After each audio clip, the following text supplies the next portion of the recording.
ওরে বলাই, দাঁড়িয়ে দাঁড়িয়ে দেখছিস কি? বরযাত্রীদের জন্য জল খাবারের জন্য যে মিষ্টি কচুরি আনতে বলেছিলাম সেগুলোর ব্যবস্থা হয়েছে তো? আগে কথা, সেগুলো তো বিজয় দাদাবাবু আনতে গেল। ওরে তবে তুই এখানে দাঁড়িয়ে করছিস কি? উফ, এই বেলা বয়ে যায়, এখনো যে মেলা কাজ পড়ে রয়েছে, এই কোন দিকটা যে দেখবো।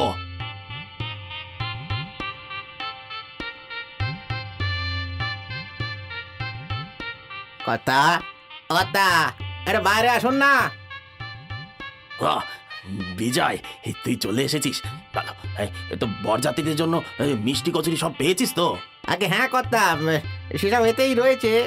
আসলে কথা, আপনার সঙ্গে একটু কথা ছিল, একটু আড়ালে আসবেন? বিজয়, এই তোর কি কোনো কাণ্ডজ্ঞান নেই? হ্যাঁ, মেয়ের বিয়ের দিন মেয়ের বাবার কি নিঃশ্বাস ফেলারও সময় থাকে? এখন এখন আমি কিছু শুনতে পারবো না, ওসব পরে হবে। কথা, দয়া করে কথাটা শুনুন না। বলছি, গঙ্গাধর ফিরে এসেছে। কি? তুই কি করে জানলি? আমি তো এই মিষ্টি কচুরি এগুলো নিয়ে গ্রামের পথে ফিরছিলাম, হঠাৎই গঙ্গাধরের বাড়ির দিকে চোখ পড়তেই দেখলাম ওর মা উঠোন ঝাঁট দিচ্ছে। কিন্তু এতদিন পরে ওরা গ্রামে ফিরে এলো কেন বিজয়? আমার যে হাত পা সব কাঁপছে রে। আমিও তো এই দৃশ্য দেখে এত ঘাবড়ে গেলাম যে সোজা আপনার কাছে ছুটে চলে এলাম। ওই হতচ্ছাড়া গ্রামে ছিল না, গ্রামের লোক কত শান্তিতে ছিল। আর এতদিন পরে বেটা ফিরলো, কিন্তু তাও নলিনী দিদির বিয়ের দিন। না না, আমি ওই বজ্জাত ছোকরাকে মোটেও বিশ্বাস করি না। ও ও একটা বেয়াদব। না না, বিয়ের দিন আমি কোনো অশান্তি চাই না। তাহলে কি করা যায় বলুন তো কর্তা? শোন, তোরা গ্রামের ছেলেপুলেরা একটু সতর্ক থাকবি, বুঝলি? যখন বরযাত্রী আসবে তখন চোখ কান একটু খোলা রাখবি। ওই যদি ছোকরা কোনো গন্ডগোল পাকাতে আসে দেখিস, তখনই একেবারে পিটিয়ে মেরে ফেলবি। মেয়ের বিয়ের দিনে কি সব অলক্ষণে কথা বলছো কি মাধব? কি হয়েছে কি? গুরুমশাই, আপনি ভালোই হলো আপনি এলেন। আমার তো চিন্তায় হাত পা ঠান্ডা হয়ে যাচ্ছে। আরো কি হয়েছে বিষয়টা আমাকে বলো তো দেখি। আর কি বলবো গুরুমশাই, এই ঘটনার সূত্রপাত আজ থেকে 4-5 বছর আগে। আমাদের গ্রামেই গঙ্গাধর বলে একটা ছোকরা থাকতো। তা সে ছোকরা যেমন বদ মেজাজি তেমনি বকাটে। দিন রাত কেবল গ্রামের লোকের সাথে ঝগড়া ঝামেলা করে, আর রাতে বেপাড়ার মাঠে ছেলেপুলেদের সাথে আড্ডা দেয়। কাজকর্ম গঙ্গাধরের একদম অকর্মণ্য। এইরকম ছেলের মনে ধরলো আমার মেয়ে নলিনীকে। আরে সেদিন কি হয়েছে জানিস? মিত্তিরদের বাড়িতে সে কি কাণ্ড! কেন, কি হয়েছে রে? নলিনী, আয় নলিনী, আয় নলিনী, নলিনী। গঙ্গাধর, আমাকে ডাকছো? হ্যাঁ নলিনী, অনেকদিন ধরে তোমাকে বলার জন্য খুঁজছিলাম, কিন্তু সুযোগ পাইনি। আমাকে খুঁজছিলে? কিন্তু কেন? এই, তুই এখানে দাঁড়িয়ে দাঁড়িয়ে কি দেখছিস কি? হ্যাঁ, পালা এখান থেকে। না না না, ও কেন যাবে? তোমার যা বলার তুমি বলো না। শিলা আমার প্রিয় বান্ধবী, ওর সামনে বলতেই পারো। আরে কি যে বলো নলিনী, প্রেম ভালোবাসা এসব মনের কথা কারোর সামনে হয় নাকি? কি আশ্চর্য! প্রেম ভালোবাসা মানে? তুমি কি বলছো কি গঙ্গাধর? আমি যে কিছুই বুঝতে পারছি না। আরে তুমি কি বোঝো না নাকি নলিনী, আমি তোমায় কত ভালোবাসি। আমি তোমাকে বিয়ে করতে চাই, আমার সঙ্গে ঘর বাঁধবে নলিনী? এ কি তুমি এসব কি বলছো কি গঙ্গাধর? তোমার কোথাও ভুল হচ্ছে। আমি তোমাকে ভালোবাসি না গঙ্গাধর, আমার মনে কখনো এসব আসেনি। এতদিন আসেনি তো কি হয়েছে, এখন তো ভাবতেই পারো। সত্যি বলছি, আমি তোমায় খুব সুখী রাখবো নলিনী, আমরা বিয়ে করে। গঙ্গাধর, তুমি ভুল ভাবছো। তুমি ভালো, কিন্তু আমার মনে তোমার জন্য কোনো অনুভূতি নেই, আর না কখনো আসবে। কি বললে? কি বললে? তুমি আমাকে ভালোবাসবে না? আমি তোমাকে পাগলের মতন ভালোবাসি নলিনী, তোমার জন্য আমি সবকিছু করতে পারি। সত্যি বলছি, বিশ্বাস করো। গঙ্গাধর, এ কি করছো তুমি? তোমার মাথা ফেটে যাবে, এমন করো না। মাথা ফেটে যাক, এই জীবন রেখে আর কি হবে নলিনী, যে জীবনে তুমি নেই? না না না না, এই জীবন আমি চাই না। ওরে শিলা, তুই দাঁড়িয়ে দেখছিস কি? ও যে মাথা ফাটিয়ে ফেলবে। ধুর, ও তো একটা খ্যাপা ছেলে নলিনী, ওর মাথা ঠিক আছে নাকি? চল তো আমরা কেটে পড়ি। কি বলছিস কি শিলা? একটা ছেলে মাথা ঠুকছে আর গঙ্গাধর শান্ত হও বলছি। আমরা এসব নিয়ে পরে কথা বলবো। তুমি এখন বাড়ি যাও, আমার কথাটা শোনো। না না না, কিছুতেই না। তুমি আমার ভালোবাসা স্বীকার না করলে আমি এখানেই নিজে জীবন দিয়ে দেবো, বলে রাখলাম। গঙ্গাধর, তুমি যদি সত্যি আমাকে ভালোবেসে থাকো তাহলে এখন বাড়ি ফিরে যাও, এক্ষুনি বাড়ি ফিরে যাও। হতচ্ছাড়া, কি শখ কোথাকার অপদার্থ রকচটা ছেলে, সে নাকি তোকে বিয়ে করবে। না না, বিষয়টা বাবাকে জানাতে হবে, নইলে পরে বিপদ হতে পারে। সেদিন আমার মেয়ের কথা শুনে গঙ্গাধর বাড়ি ফিরে গিয়েছিল। মেয়ে আমাকে বাড়ি এসে কিছু জানাবে তার আগেই দেখি সেদিন বিকেলে ঘরের দরজায় গঙ্গাধরের মা ধারা দেবী এসে হাজির। তাই একটু অবাক হলেও তাকে যথাসম্ভব খাতির করে বসতে দিলাম। না রীতা, বসতে আসিনি, একটু দরকারি কথা বলতে এসেছিলাম আর কি। মাধব বাবু বাড়িতে আছেন? হ্যাঁ হ্যাঁ, ঘরেই আছেন। হ্যাঁ গো, শুনছো?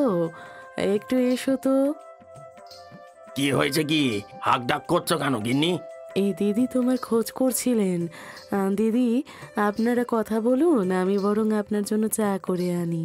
না না রীতা, তুমিও এখানে থাকো, আমি চা খাবো না। মাধব বাবু, আসলে আমি এসেছিলাম, মানে। কি হয়েছে দিদি? আপনি এত ইতস্তত না করে নির্দ্বিধায় বলুন না। আসলে আমি আমার ছেলে গঙ্গাধরের জন্য আপনার মেয়ে নলিনীর সম্বন্ধ নিয়ে এসেছিলাম। গঙ্গাধরের নলিনীকে খুবই পছন্দ, তাই আমি ভাবছিলাম। দিদি, আসলে বিয়ে শাদির বিষয় তো সাধারণ বিষয় নয় না। ভালো করে ভাবনা চিন্তা না করে কি করে বলি বলুন? তাছাড়া আমাদের মেয়েরও তো একটা মতামত রয়েছে, বুঝতেই তো পারছেন, এখন তো দিনকাল আলাদা। আর আমি এই বিয়েতে কখনোই রাজি হব না মা। নলিনী, বড়দের কথার মাঝে তুই আবার বেরিয়ে এলি কেন মা? আমি তো কথা বলছিলাম। তোমরা আমাকে ক্ষমা করো বাবা, কিন্তু আমি আমার মতামত না জানিয়ে পারলাম না।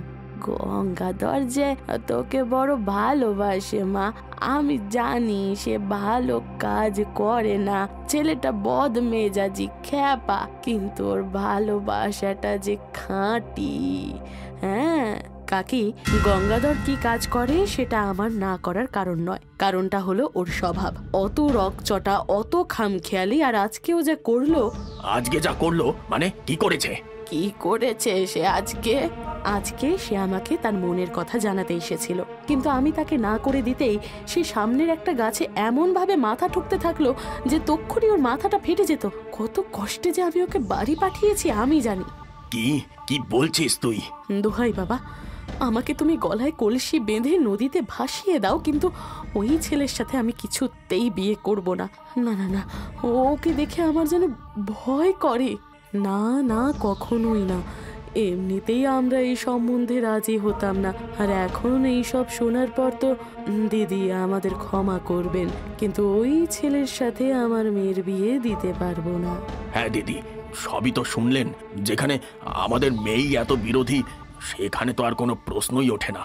বেশ, আমি আসি মাধব বাবু।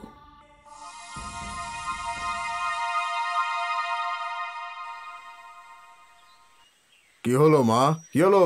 নলিনীর বাবা রাজি হয়ে গেছেন তো? বিয়ের দিন কি আজকেই ঠিক করে এলে নাকি পরে? চুপ করে আছো কেন? বলো মা, বলো। গঙ্গা, ওরা বিয়ের কথা তো দূর, এই সম্বন্ধ নিয়ে ভাবতেও রাজি নয়। তুই ওই মেয়েকে ভুলে যা বাছা। কি বললে? কি বললে? ওরা না করে দিয়েছে? কিন্তু কেন কেন? আমি যে নলিনীকে ভালোবাসি, ওকে ভালো রাখবো আমি, তুমি ওদের বললে না? গঙ্গা, তুই শান্ত হ, ঠান্ডা মাথায় ভাব দিকিনি। আমি কি মুখে ওদের বলবো বল? নলিনী নিজের মুখে না করে দিল, ও তোকে ভালোবাসে না বাছা, তুই কেন বুঝছিস না? কি ভালোবাসে না? ভালোবাসে না মানে আজকে যে ও কত ভালো ভালো কথা বলে বুঝিয়ে আমাকে বাড়ি পাঠালো, কত মিষ্টি মিষ্টি কথা বললো, সব মিথ্যে, সব ভুল। গঙ্গা, সে তো ভালো ঘরের মেয়ে, তাই তোর সাথে খারাপ ব্যবহার করেনি, কিন্তু তার মানে ভালোবাসে নয়। তুই এসব ছেড়ে একটা ভালো কাজের খোঁজ কর বাবা, তারপর আমি নিজে তোর জন্য ভালো মেয়ে খুঁজে দেব। না না না না না, কিছু নাই না, কিছু নাই না। নলিনীকে আমি ভালোবাসি, আর ওকে আমাকে ভালোবাসতে হবে। যদি সোজা আঙুলে ঘি না ওঠে তবে আমি অন্য পথ বেছে নেব, কিন্তু নলিনী আমার হবে মা, হতেই হবে। সেদিনের পর থেকে গ্রামের আর কেউ গঙ্গাধর আর ওর মাকে দেখতে পায়নি। সকলে ভেবেছিল নলিনী প্রত্যাখ্যান করেছে বলে ওরা গ্রাম ছেড়ে চলে গেছে, কিন্তু আজকে এতদিন পরে ওরা ফিরে এসেছে, তাও তাও একেবারে নলিনীর বিয়ের দিন। গুরুমশাই, আমার যে বড় দুশ্চিন্তা হচ্ছে। সবই তো শুনলাম মাধব, আমার মনে হয় তুমি বৃথাই দুশ্চিন্তা করছো। মাঝে 4টে বছর কেটে গেছে, এতদিনে গঙ্গাধরও নিশ্চয়ই নলিনীকে ভুলে গেছে, তাই এই নিয়ে এত উদ্বিগ্ন হওয়ার দরকার নেই। বলছেন গুরুমশাই, আপনি তাহলে বলছেন চিন্তার কোনো কারণ নেই? দুশ্চিন্তার কোনো কারণ নেই বাবা, আমি বলছি। মা, তুই আবার বেরিয়ে এলি কেন? আমি সবটাই শুনেছি বাবা। হ্যাঁ, গঙ্গাধর রকচটা বদমেজাজি ছেলে ছিল বটে, কিন্তু তার ভালোবাসা ছিল খাঁটি। সে কোনোদিন আমার ক্ষতি করতে পারবে না, সে ব্যাপারে আমি নিশ্চিত। নাও, এবারে তোমার মেয়েও আশ্বস্ত করে দিল তো, আর চিন্তা করো না, কিচ্ছু হবে না। তবে হ্যাঁ, একটু সতর্ক দৃষ্টি রেখো, এই যা। দেখতে দেখতে দিন পেরিয়ে রাত নামল, আর বরযাত্রীর দল মাধবের বাড়ি উপস্থিত হল। টুকটুকে লাল রঙের বেনারসি পরে নলিনী ছাদনা তলায় এলো, আর সকলের আশীর্বাদে বিবাহ সুসম্পন্ন হয়ে গেল। মাধব আর রীতা যেন স্বস্তির নিঃশ্বাস ফেলল। কুলগুরু হেসে বললেন, তাহলে মাধব, এবারে নিশ্চিন্ত তো? সবই আপনার আশীর্বাদ গুরুমশাই। মেয়েটার বিয়ে আমার ভালোভাবেই সম্পন্ন হয়ে গেছে, আর কাল মেয়েটা আমাদের ছেড়ে চলে যাবে। সে আর কি করবে মাধব, এ যে সংসারের নিয়ম, বিয়ের পরে মেয়েদের তো শ্বশুর বাড়ি যেতেই হবে। হ্যাঁ গুরুমশাই, শুধু একটাই প্রার্থনা, মেয়েটা আমার সুখী হোক, ব্যাস। পরদিন বিকেলে বাড়ির সকলকে কাঁদিয়ে নলিনী তার স্বামীর সঙ্গে শ্বশুর বাড়ির দিকে যাত্রা করল। বলাই জিনিসপত্র নিয়ে তাদের সাথে রওনা দিল। অশ্রু সজল চোখে মাধব আর রীতা তাদেরকে বিদায় দিলেন।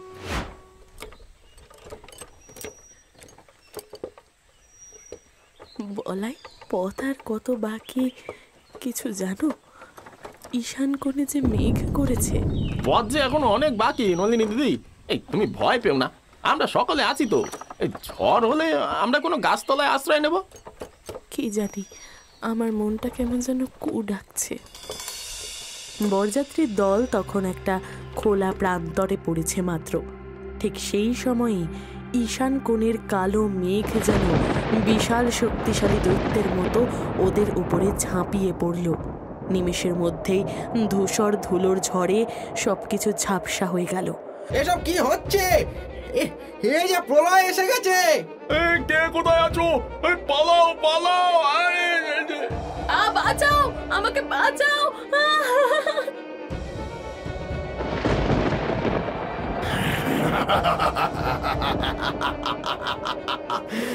বলেছিলাম না, নলিনী শুধুই আমার, তুমি, তোমাকে আমার কাছ থেকে কেউ কেড়ে নিতে পারবে না, কেউ না। দেখলে রীতা, মেয়েটা চলে যেতেই বাড়িটা কেমন ফাঁকা হয়ে গেল। হ্যাঁ গো, এতক্ষণে মেয়েটা মনে হয় শ্বশুর বাড়ি পৌঁছে গেছে। কর্তা, কর্তা মশাই, সর্বনাশ হয়ে গেছে কর্তা, সব শেষ হয়ে গেছে। কি হয়েছে? কি হয়েছে রে বলাই? হ্যাঁ, তোকে এমন দেখাচ্ছে কেন? সর্বনাশ হয়ে গেছে কর্তা মশাই, কর্তা মশাই, ওই গঙ্গাধর।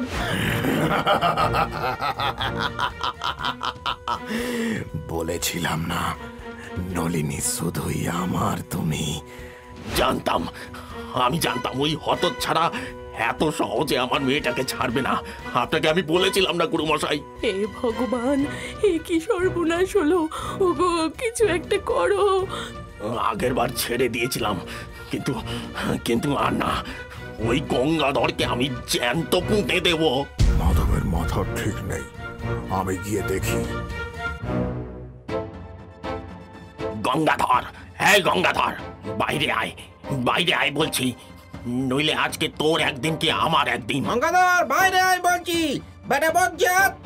এ হয়েছে, তোমরা সকলে এমন হই হট্টগোল করছো কেন? ওই হট্টগোল করছি কেন? বলি বলি আপনার কি লজ্জা শরম কিচ্ছু নেই? আপনিও তো একজন মহিলা, তবুও অন্য মহিলার ছি ছি ছি ছি ছি ছি। মাধব বাবু, আপনি কি বলছেন আমি কিছুই বুঝতে পারছি না। কি হয়েছে?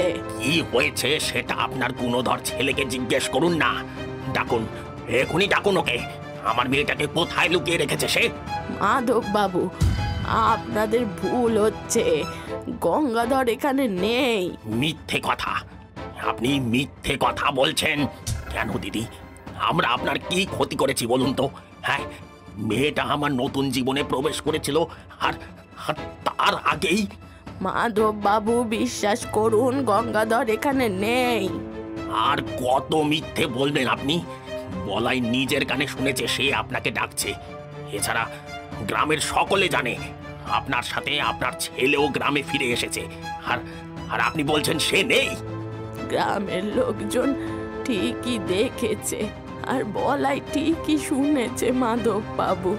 আমার সাথে এখানে আরো একজন এসেছে, তবে সে গঙ্গাধর নয়, সে হলো মানিক, আমার পালিত ছেলে।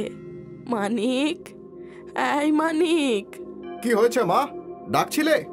দেখুন, আপনারা সকলে দেখুন, এটা আমার ছেলে মানিক, যার জন্য আমি বেঁচে আছি। তাহলে তাহলে গঙ্গাধর? সে তো আর নেই মাধব বাবু। আজ থেকে 4 বছর আগে আপনার বাড়ি থেকে প্রত্যাখ্যাত হয়ে যখন বাড়ি ফিরলাম, সেই দিনই গঙ্গাধরের সাথে আমার শেষ মুখোমুখি কথা হয়। গঙ্গা, ও গঙ্গা, তুই এত রাতে কোথায় যাচ্ছিস? আমি আর এ ঘরে থাকবো না, চলে যাচ্ছি আমি। চলে যাচ্ছিস মানে কোথায় যাচ্ছিস? তুই কি পাগল হলি? মা, আমাকে বাধা দেওয়ার চেষ্টা করো না। নলিনী আমাকে ভালোবাসে না, তাই না? এবার আমিও দেখছি কিভাবে ও আমাকে ভালো না বাসে। আর তার মানে তুই তুই কি করবি গঙ্গা? এমন কিছু যাতে নলিনী চিরকালের জন্য আমার হয়, শুধুই আমার। সেদিন গঙ্গাধরের চোখে এমন এক ভয়ঙ্কর রূপ আমি দেখেছিলাম যে আমার ভয় হয়েছিল যে ও নিশ্চয়ই কোনো অঘটন ঘটাবে। আমি ওর পেছন পেছন যাই, গিয়ে দেখি গঙ্গাধর এক শ্মশানে প্রবেশ করলো। এরপর থেকে ও শ্মশানের মধ্যে যে কি সাধনা শুরু করলো জানি না। কখনো মৃতদেহের জিনিস নিয়ে ধ্যান করে, কখনো মৃতদেহের ওপরে বসে কি সব করে। আমি তো আমার ছেলেকে চিনি, তাই ভয়ে শ্মশানের কাছেই আমি এক ঝুপড়ি বানিয়ে থাকতে শুরু করলাম। কখনো গঙ্গাধর ঘরে আসতো, আবার কখনো আসতোই না।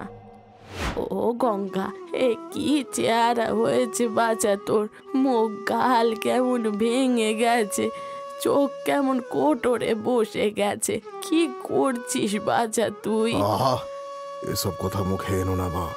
আমি এক গুরুত্বপূর্ণ সাধনা করছি, অনেক বড় সাধনা। গঙ্গা, এমন করিস না বাবা, চল বাড়ি ফিরে চল। বললাম তো না, তুমি চলে যাও। সেদিনের পরে আমি আর গঙ্গাধরকে দেখিনি। একদিন শুনলাম শ্মশানের নদীর ধারে ওর মৃতদেহ পাওয়া গেছে। সেই শ্মশানে আরো তান্ত্রিক সাধুরা বাস করত, তারা আমাকে কবর দিয়েছিল।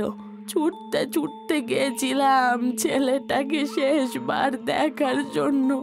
গিয়ে দেখি মরা কাঠের মতো চেহারা হয়েছিল ছেলেটার। এরপরেই ঘটলো অস্বাভাবিক কাণ্ড। সেই তান্ত্রিক সাধুরা ওর মৃতদেহ দাহ করতে গেল, কিন্তু আশ্চর্য, দেহের কাপড় চুল সব পুড়ে গেল, কেবল দেহের কিছু হলো না। কি বলছেন? কি গঙ্গাধর মারা গেছে? তাও আজ থেকে বছর 2 হলো। ওই সাধুরা বলেছিলেন গঙ্গা নাকি বিশেষ কোনো সাধনা করছিল, যার জন্য ওর দেহ আগুনে পুড়ে যায়নি, তাই ওরাই ওকে সমাধি দিয়ে দিয়েছিল। না না না না না না, এ হতে পারে না। এ কি করে সম্ভব? গঙ্গাধর যদি মরে গিয়ে থাকে তাহলে আমার মেয়েকে অপহরণ করলো কে? আমার মনে হয় আমাদের একবার গঙ্গাধরের মৃতদেহটা দেখা উচিত। বকুলপুরের শ্মশানের উত্তর প্রান্তে তান্ত্রিকরা মিলে গঙ্গার দেহকে সমাধি দিয়েছিল। খুঁজতে হবে, আমাদের সেই দেহ খুঁজে বের করতেই হবে গুরুমশাই। আমি নিজে চোখে না দেখে কিছুতেই বিশ্বাস করব না। এরপর মাধব আর গুরুমশাই সহ গ্রামবাসীরা মিলে গঙ্গাধরের সেই সমাধির সন্ধান করতে শুরু করলো, কিন্তু কিছুতেই পাওয়া গেল না। দেখতে দেখতে দিন 5 কেটে গেল। একদিন বকুলপুরের শ্মশানের শেষ দিকে কিছু একটা সন্দেহের বশে খুঁজতেই মাধবরা একটা কঙ্কালের সমাধি দেখতে পেল, কিন্তু এর কিছুটা খনন করতেই দেখা গেল তার পাশে আরও একটা সমাধি রয়েছে। সকলে বিস্ফারিত চোখে দেখলেও সেখানে শুয়ে রয়েছে দিন 5 আগের এক মৃতদেহ, যার পরনে রয়েছে নববধূর পোশাক। না না না না না না না, এ হতে পারে না, কিছুতেই না। নলিনী, মা আমার, এটা কি করে হয়ে গেল গুরুমশাই? কি করে হয়ে গেল? আয় আয় আয় আয়। এই পৃথিবীতে এমন কিছু ঘটে যার যুক্তি ব্যাখ্যা থাকে না মাধব। ওই গঙ্গাধর তোমার মেয়েকে নিজের করার জন্যই সাধনা করছিল। বেঁচে থাকতে ও যা চরিতার্থ করতে পারেনি সেটা মৃত্যুর পরে করেছে। হে ভগবান, তুমি তুমি এত নিষ্ঠুর কেন? আমার ফুলের মতো মেয়েটার কি অপরাধ ছিল? এসবে নিয়তি মাধব। আমরা যতই চেষ্টা করি নিয়তি থেকে বাঁচতে পারি না। এবারে আমাদের নলিনী আর গঙ্গাধরের শ্রাদ্ধ শান্তির ব্যবস্থা করতে হবে, নইলে ওদের আত্মা মুক্তি পাবে না।